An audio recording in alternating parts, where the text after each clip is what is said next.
Assalamualaikum warahmatullahi wabarakatuh.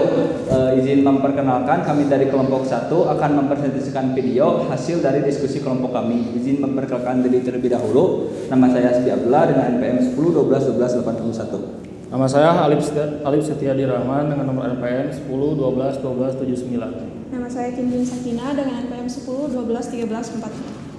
Nama saya Zulfi Aminur Rahman dengan nomor NPM 101 21 345. Nama saya Wafi Rizky Fitriani dengan NPM 101219290. Nama saya Raka Adi Sumitra dengan NPM 101 21 398. Dan terakhir nama saya Lauren Andreas dengan NPM 101 21 28288. Dan baik, langsung saja ke materi. Oke. Baik, di sini saya akan menjelaskan tentang materi PSPP. PSPP adalah program untuk analisis statistik yang berbasis dari data sampel. Perangkat ini bisa diakses untuk siapapun yang ingin mengaksesnya secara gratis, terutama untuk mengganti dari program SPSS yang bersifatnya prabayar, sehingga Anda tidak perlu mengeluarkan uang jutaan rupiah setiap tahun untuk bisa mengakses software-software yang memang berbasis berbayar. Nah, untuk itu PSPP adalah solusi dari SPSS. Baik, di sini saya akan membahas tentang analisis komparasi atau perbandingan. Adalah prosedur analisis statistik guna menguji perbedaan di antara dua kelompok variabel atau lebih. Uji ini bergantung pada jenis dan data normal, data nominal, ordinal, rasio, dan kelompok sampel yang diuji. Berikut akan disampaikan oleh rekan saya yaitu Teh Kim Sakina. Oke, pembahasan selanjutnya yaitu langkah-langkah dari one sample t-test. Langkah yang pertama yaitu jalankan program PSPP. Jadi pastikan dulu di laptop Anda itu ada aplikasi PSPP. Lalu pilih variabel di bagian view di bagian bawah. Langkah yang kedua yaitu isikan di kolom name US Kimia 12A di baris pertama dengan desimal yaitu 2. Lalu langkah yang ketiga yaitu pilih data view yang ada di samping variabel. Lalu masukkan data US Kimia yang ada di dalam soal. Selanjutnya akan disampaikan oleh rekan saya Andre. Dan baik, langkah selanjutnya di sini ada pilih menu analis. Di sini ada analis. Lalu kemudian kalian klik compare main. Di sini nanti akan muncul pendaftar dan kalian pilih one sample t-test. Dan kemudian masukkan variabel US Kimia 12A ke kotak tes variabel S dan isikan 72 kotak di test value. Lanjutnya klik tombol option maka muncul kotak dialog one sample t-test. Option secara default confident interval bernilai 95% dan missing values terpilih exclude case analysis by analysis, berarti hanya data yang valid yang digunakan dalam analis. Selanjutnya klik tombol continue lalu klik OK sehingga muncul hasil sebagai berikut. Di sini kalian bisa lihat sendiri hasilnya. Dan sekian langkah pertama dari saya, akan dilanjutkan ke rekan saya. Terima kasih.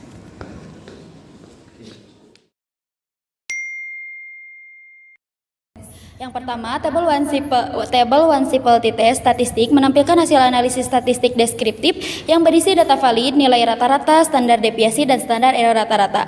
Yang kedua, table one simple t-test menampilkan hasil analisis uji perbedaan rata-rata suatu kelompok dengan suatu hipotesis. Nah, hipotesis itu ada dua, yang pertama ada HO dan yang pertama ada HO, yang kedua ada H1. Nah, HO itu adalah nilai rata-rata US Kimia kelas 12A tahun ini sama dengan yang tahun lalu lalu yang H1 adalah nilai rata-rata US Kimia kelas 12A tahun ini tidak sama dengan yang tahun lalu. Nah, di sini ada nilai SIG 2 Tyler sama dengan 0,00 setengah A 0,25 maka HI diterima. Nah, maksud dari sini tuh karena kenapa HI? Karena nilai rata-rata US Kimia di kelas 12A ini tuh sama dengan yang tahun lalu gitu. Nah, maka rata-rata nilai ujian sekolah pelajaran kimia kelas 12A SMAN 77 Garut ini tidak sama atau terjadi perbedaan rata-rata nilai US tahun lalu secara signifikan dengan tahun yang sekarang atau dapat dikategorikan sebagai HI karena sama dengan yang tahun lalu datanya itu gitu. Baik, di sini saya akan menjelaskan tentang materi terakhir yaitu adalah pengujian prasyarat analis.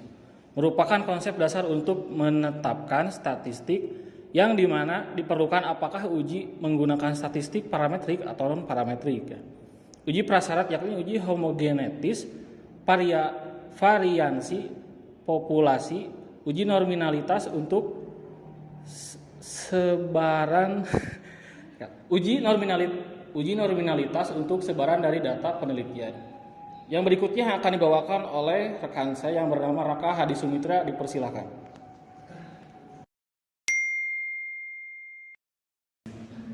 Oke, sekarang saya akan menjelaskan uji prasyarat analisis.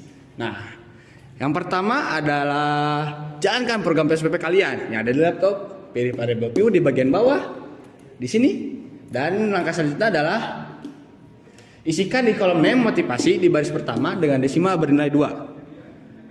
Kedua, press test di kedua dengan desimal bernilai 2 dan post test di baris ketiga dengan desimal 2. Nah, langkah selanjutnya adalah pilih data view dan masukkan nilai motivasi belajar, pretest dan post test sebagai berikut.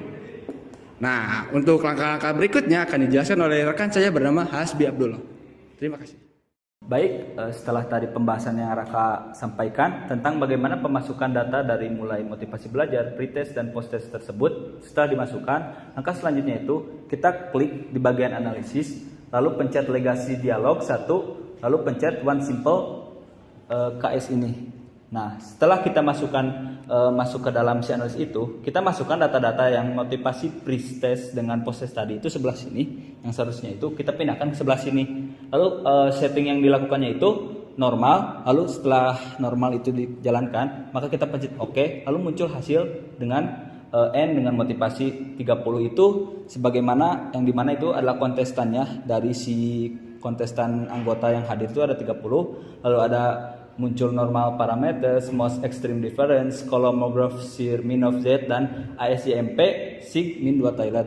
Dan mungkin itu untuk hasil dari soal dari bab 4 dan materi selanjutnya akan dibawakan oleh rekan saya.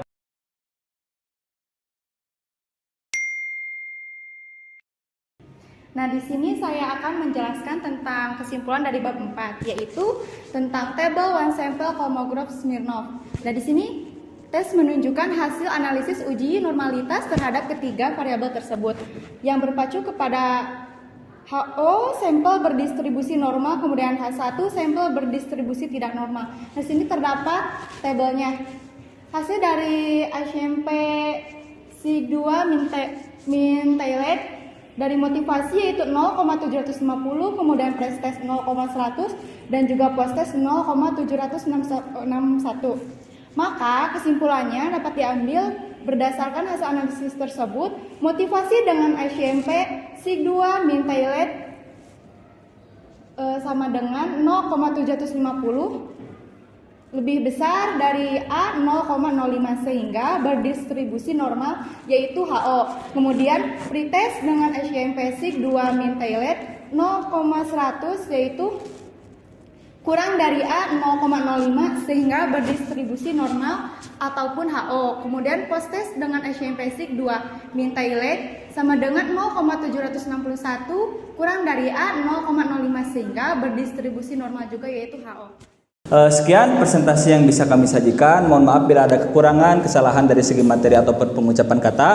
Terima kasih dari kami. Billahi taufiq wal hidayah. Wassalamualaikum warahmatullahi wabarakatuh.